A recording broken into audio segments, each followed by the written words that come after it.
Bonjour à tous. Mon objectif aujourd'hui est de vous parler de la méthode Agile qui est parmi les méthodes les plus utilisées dans un projet SAP. À la fin de cette vidéo, vous aurez une idée bien précise sur cette méthodologie et de son fonctionnement. Pour ceux qui ne me connaissent pas encore, je m'appelle Majbar Hamza et je suis consultant SAP.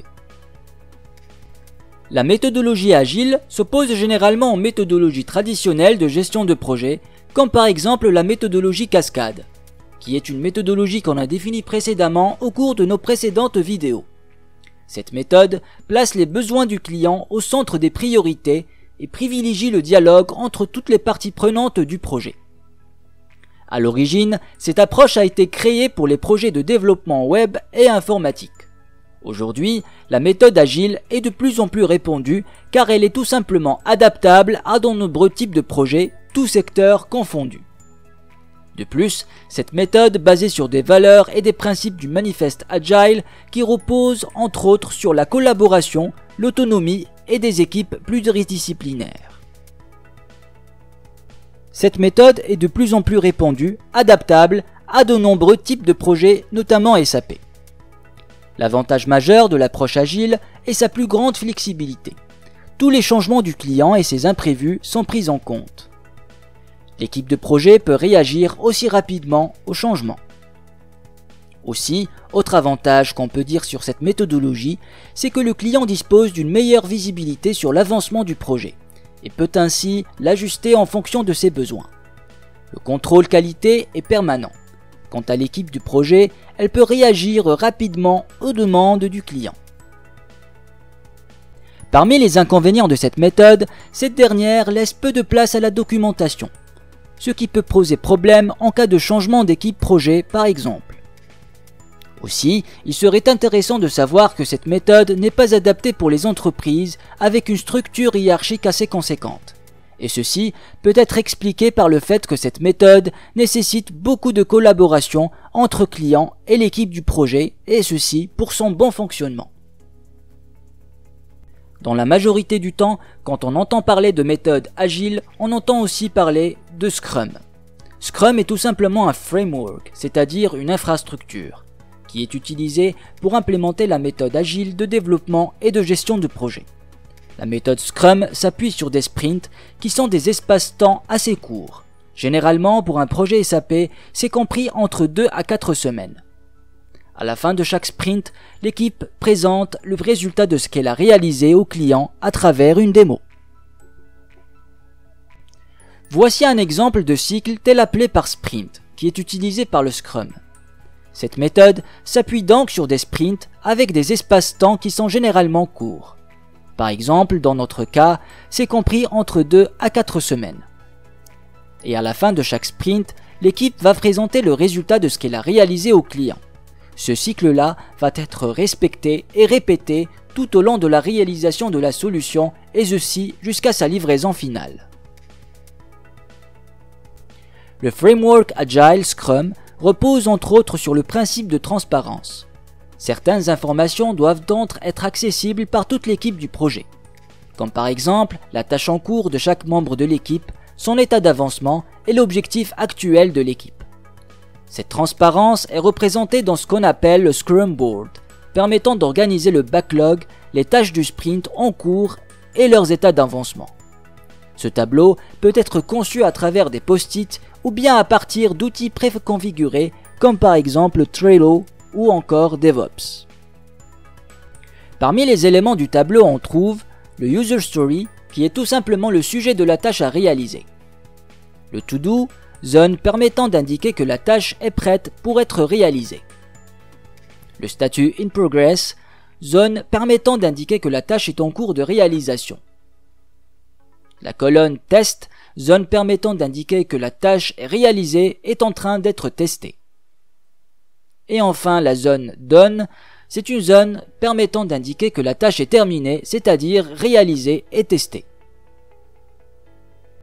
La méthode agile regroupe 4 acteurs principaux. Le premier acteur, qui est le Product Owner ou le directeur du produit, est le représentant légitime du client ou de l'utilisateur dans le cadre du projet. Le Product Owner a une très bonne vision du produit.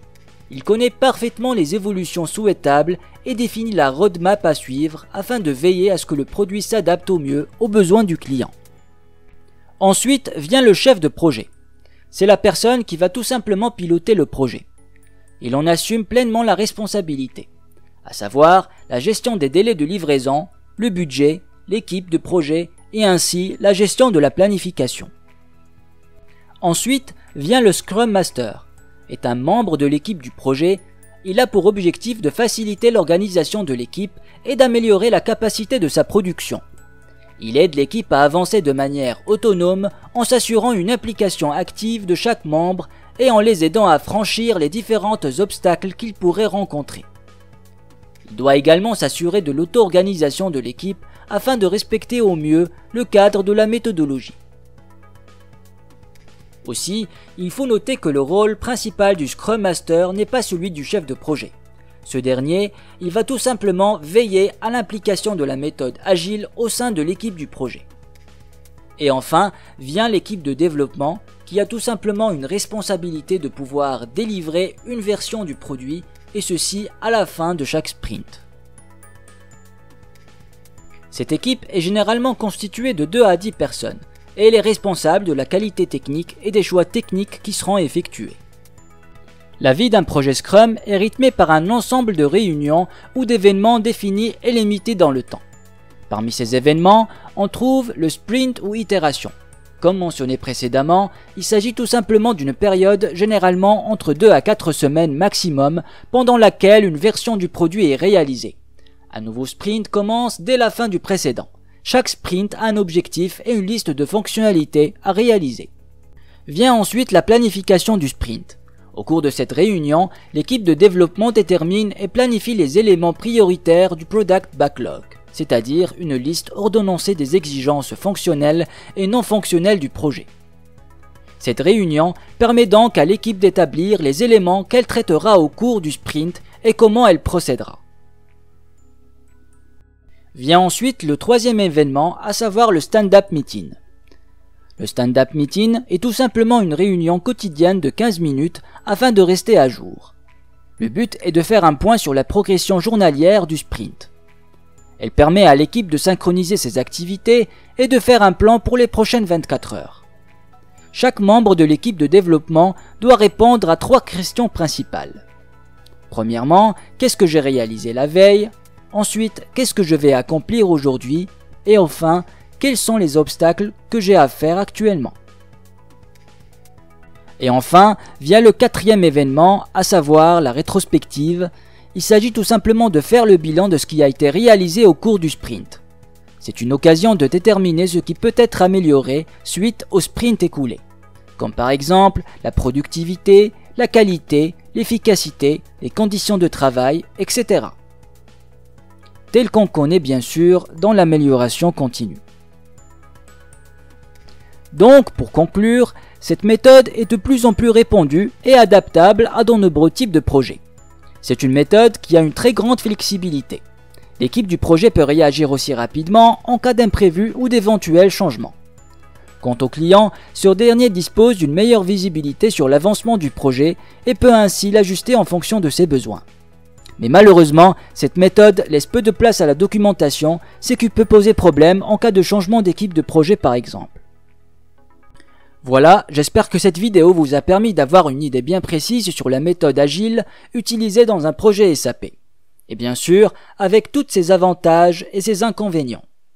L'application de cette méthode est la même partout, et ceci pour tout type de projet. Mais seuls quelques acteurs peuvent dans ce cas-là changer. Si vous avez aimé, n'hésitez pas alors à partager cette vidéo avec un grand nombre parmi vous afin de pouvoir y bénéficier. Pour toute autre question ou nouvelle proposition de sujet, n'hésitez pas alors à me laisser un commentaire en bas de cette vidéo. Et quant à moi, je vous dis toujours à la prochaine pour une nouvelle vidéo.